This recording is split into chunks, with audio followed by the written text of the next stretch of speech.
The Desire line from HTC gets updated once again, this time with a couple of lessons learned from the Desire Eye. Well, one in particular, and you can find it on the front. Hey, it's Joshua Vergara from Android Authority. What's going on, everybody? And this is the HTC Desire 826. In terms of design, the 826 continues the very good looks and feel of the Desire line. As we saw with previous Desire devices, even with a somewhat larger screen, this still feels quite comfortable in the hand, but aesthetically, this two-tone color device looks very attractive, and it comes in multiple colors, though in general, you will get a smooth polycarbonate body with an accented soft touch ring. That's the second tone of the two-tone that I was talking about. And then, of course, a couple of these additions may or may not be available, but we did notice that a glossy back can be available depending on what color you get. A flap hides the micro SD and potential dual SIM slots, while the audio jack is located on the top. Situated on the right side are all of the buttons, including the power button and the volume rocker, that are almost completely flush with the body, which may make them a little bit hard to operate, but it wasn't too bad for us.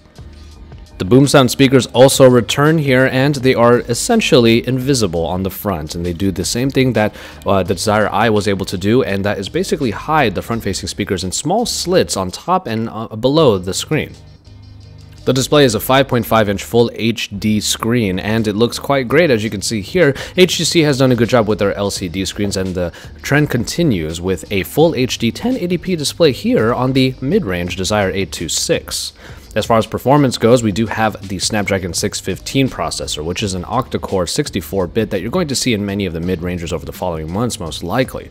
There's 2 GB of RAM, 16 GB of storage, and micro SD card support. There will be LTE support for this, and we don't know what carriers it will come to in the West just yet, but you can expect it to be on the LTE networks, and a decent 2600 mAh battery, which is a small step up given the somewhat larger size of the 826 from the Desire Eye.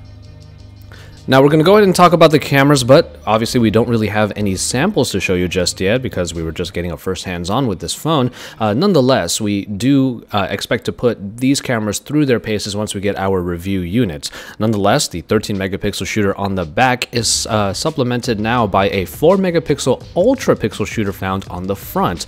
It's basically the one that was found on the HTC One M8. Now this could be a good idea actually for the front-facing camera in particular, because selfie takers will be more interested in looking good in the picture, and the low light performance of the Ultrapixel camera will probably make most situations easy for those users.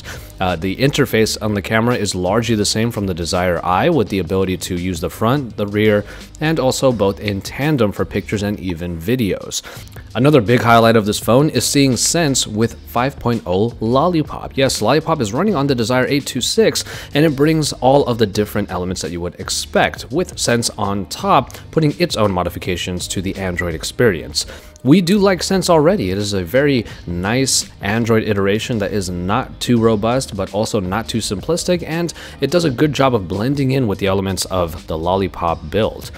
It's safe to say that if you've had a Desire device before, the 826 will not feel very different, but there are going to be enhancements across the board that allow it to really stand out on its own. The two-tone coloration in the Desire line is something that most other phone lines don't really do, and the Ultrapixel 4 megapixel up front will allow for some really good selfies in those situations when it's not really ideal otherwise.